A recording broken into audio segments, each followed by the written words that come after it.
കേരളത്തിന്റെ സാംസ്കാരിക ഭൂമിയിൽ ക്ഷേത്രോത്സവങ്ങൾ കേവലം ഒരു മതവിഭാഗത്തിന് മാത്രം ആഘോഷങ്ങളല്ല, ജാതിമത ഭേദമന്യേ ഒരു നാട് മുഴുവൻ ഒന്നിക്കുന്ന മതേതര ഇടങ്ങൾ കൂടിയാണവ. എന്നാൽ ഈ അടുത്ത കാലത്തായി ഇത്തരം ഇടങ്ങളെ വിവാദങ്ങളിലേക്ക് വലിച്ചിഴയ്ക്കാനുള്ള ശ്രമങ്ങൾ വർദ്ധിച്ചു വരികയാണ്. കോട്ടയം വെമ്പിൻകുളങ്ങര ശ്രീ മഹാവിഷ്ണു ക്ഷേത്രോത്സവത്തിനിടെയുണ്ടായ ഗാനാലപനത്തെ ചൊല്ലിയുള്ള വിവാദം ഇതിന്റെ ഏറ്റവും പുതിയ ഉദാഹരണമാണ്. സംഗീതത്തിന്റെ വിശാലതയും വിശ്വാസത്തിന്റെ അതിർവരമ്പുകളും തമ്മിലുള്ള സംഘർഷമായി ഇതിനെ പലരും കാണുമ്പോൾ ഇതിന് ക്ഷേത്ര ഭരണസമിതി നൽകിയ മറുപടി കേരള സമൂഹത്തിന് വലിയ പാഠമാണ് നൽകുന്നത്. വെമ്പിൻകുളങ്ങര ക്ഷേത്രത്തിലെ പുനർനിർമ്മാണ പ്രവർത്തനങ്ങൾക്ക് ധനസമാഹരണം നടത്തുന്നതിനും പ്രചാരണം നൽകുന്നതിനുമായി പ്രശസ്ത ഭജന സംഘമായ നന്ദഗോവിന്ദ ഭജൻസ് ഒരു സംഗീത പരിപാടി അവതരിപ്പിച്ചിരുന്നു. പരിപാടിക്കിടെ അവർ ഈ പരദേവന ഹോ എന്ന പ്രശസ്തമായ ക്രിസ്തീയ ഭക്തിഗാനം ആലപിച്ചു. ഇതിന്റെ വീഡിയോ സോഷ്യൽ മീഡിയയിൽ പ്രചരിച്ചതോടെയാണ് ഒരു വിഭാഗം ആളുകൾ സൈബർ ആക്രമണവുമായി രംഗത്തെത്തിയത്.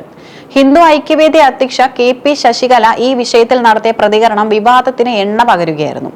ചിക്കൻ മസാല നല്ലതാണ്, പക്ഷെ അത് പായസത്തിൽ ഇടരുതെന്ന പരിഹാസത്തിലൂടെ ക്ഷേത്ര പരിസരത്ത് മറ്റൊരു മതത്തിലെ ഭക്തിഗാനം ആലപിച്ചത് ഉചിതമായില്ല എന്ന നിലപാടാണ് അവർ സ്വീകരിച്ചത്.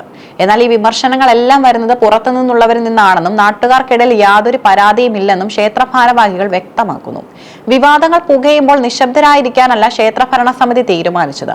തങ്ങളുടെ നാട്ടിലെ ഐക്യത്തെ തകർക്കാൻ ശ്രമിക്കുന്നവർക്ക് അവർ കൃത്യമായ മറുപടി നൽകി. ക്ഷേത്ര ഭാരവാഹികൾ പുറത്തിറക്കിയ പ്രസ്താവനയിലെ ഓരോ വരിയും കേരളത്തിന്റെ തനതായ മതസൗഹാർദ്ദത്തിന്റെ നേർക്കാഴ്ചയാണ് നൽകുന്നത്. വിമർശകർ ഉന്നയിച്ച പ്രധാന ആരോപണങ്ങളിൽ ഒന്ന് ക്ഷേത്രത്തിനുള്ളിൽ അന്യമത ഗാനം പാടി എന്നതായിരുന്നു. എന്നാൽ ക്ഷേത്ര മതിൽക്കെട്ടിനകത്ത് സ്ഥലപരിമിതി ഉള്ളതിനാൽ പുറത്തുനിന്നുള്ള ഒരു മൈതാനത്താണ് വേദി ഒരുക്കിയതെന്ന് ഭാരവാഹികൾ വ്യക്തമാക്കി. അതുകൊണ്ട് തന്നെ ആരാധനക്രമത്തെയോ ആചാരത്തെയോ ഇത് ബാധിക്കുന്നില്ല. നന്ദഗോവിന്ദ ഭജൻസ് ഈ പരിപാടി നടത്തിയത് ക്ഷേത്രത്തോടുള്ള ആദരസൂചകമായാണ്.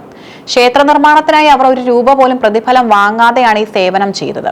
ആ നിലയ്ക്ക് ആ കലാകാരന്മാരെ ആക്ഷേപിക്കുന്നത് നന്ദികേടാണെന്ന പക്ഷമാണ് ക്ഷേത്ര സമിതിയുടേത്. വെമ്പിൻകുളങ്ങര എന്ന ഗ്രാമം മതവിവേചനങ്ങൾക്ക് അതീതമായാണ് ജീവിക്കുന്നത്. ഈ പരിപാടിയിലേക്ക് പാസുകൾ വിതരണം ചെയ്ത ജാതിമത ഭേദമന്യേ എല്ലാ വീടുകളിലുമാണ്. ക്ഷേത്രോത്സവത്തിന്റെ ഭാഗമായുള്ള ദേശവിളക്ക് നടക്കുമ്പോൾ ക്രിസ്ത്യൻ വീടുകളിൽ തിരിതെളിക്കാറുണ്ട്. താലപ്പൊലി ഘോഷയാത്ര കടന്നു പോകുമ്പോൾ വഴിയരികിൽ അവർ വിളക്കുമായി നിൽക്കാറുണ്ട്. തലമുറകളായി തുടർന്നു പോരുന്ന ഈ സാഹോദര്യത്തെ തകർക്കാൻ ഒരു പാട്ടിന് കഴിയില്ലെന്നും നാട്ടുകാർ വിശ്വസിക്കുന്നു. നന്ദഗോവിന്ദ ഭജൻസിലെ കലാകാരന്മാർ ആ നാട്ടിൽ വളർന്നവരാണ്. പള്ളി സ്കൂളിൽ പഠിച്ച് അവിടെയുള്ള എല്ലാ മതസ്ഥരായ അധ്യാപകരുടെയും അനുഗ്രഹം വാങ്ങിയാണ് അവർ വളർന്നത്. തങ്ങളെ കേൾക്കാൻ വന്ന അധ്യാപകർക്കും സുഹൃത്തുക്കൾക്കും വേണ്ടിയാണ് അവർ ആ ഗാനം സമർപ്പിച്ചതും. ഇതിനെ ഒരു മതപരമായ കടന്നുകയറ്റമായി കാണുന്നതിനേക്കാൾ വലിയൊരു അപരാധമില്ല. സംഗീതത്തിന് ജാതിയില്ല, അത് ഹൃദയത്തിൽ നിന്നും ഹൃദയത്തിലേക്കുള്ള ആശയവിനിമയമാണ്. യേശുദാസ് ഹരിവരാസനം പാടുമ്പോഴും MS സുബലക്ഷ്മി സൂഫി ഗാനങ്ങൾ ആസ്വദിക്കുമ്പോഴോ ഇല്ലാത്ത തടസ്സങ്ങൾ ഇപ്പോൾ എവിടെ നിന്നും വരുന്നു എന്നത് ചിന്തിക്കേണ്ട വിഷയമാണ്. നന്ദഗോവിന്ദ ഭജൻസ് തങ്ങളുടെ സോഷ്യൽ മീഡിയ പേജിൽ കുറിച്ചതുപോലെ ഭക്തിയും ഐക്യവുമാണ് സംഗീതത്തിന്റെ ആത്മാവ്. നന്ദിയും ആദരവും പ്രകടിപ്പിക്കാനാണ് അവർ ആ ഗാനം തിരഞ്ഞെടുത്തത്. ആ വികാരത്തെ മാനിക്കാൻ വിദ്വേഷം പ്രചരിപ്പിക്കുന്നവർക്ക് സാധിക്കുന്നില്ല എന്നതാണ് സങ്കടകരമായ വസ്തുത.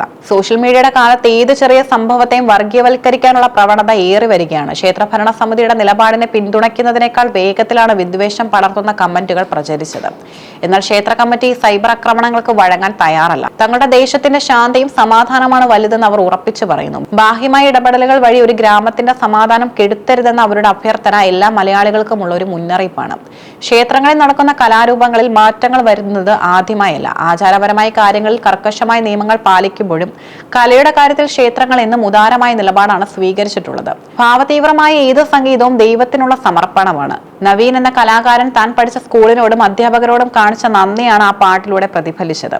അതിനെ പായസത്തിലെ ചിക്കൻ മസാലയോട് ഉപമിക്കുന്നത് കലയുടെ ആത്മീയതയെ മനസ്സിലാക്കാത്തത് കൊണ്ടാണ്. വെമ്പിൻകുളങ്ങരയിലെ വിവാദം ഒരു ഓർമ്മപ്പെടുത്തലാണ് നൽകുന്നത്.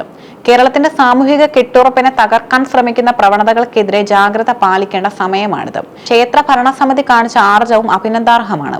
തങ്ങളുടെ വിശ്വാസത്തിൽ അവർക്ക് ഉറപ്പുണ്ട്. അതുകൊണ്ട് തന്നെ മറ്റൊരു മതത്തിലെ ഗാനം കേൾക്കുമ്പോൾ തങ്ങളുടെ വിശ്വാസം തകർന്നു പോകുമെന്ന് അവർ ഭയപ്പെടുന്നില്ല. വിദ്വേഷം പ്രചരിപ്പിക്കുന്നവർക്ക് സ്നേഹം കൊണ്ട് മറുപടി നൽകുന്ന ഇത്തരം ഗ്രാമങ്ങളാണ് ഇന്നും കേരളത്തിന്റെ ദൈവത്തിന്റെ സ്വന്തം നാടായി നിലനിർത്തുന്നത്.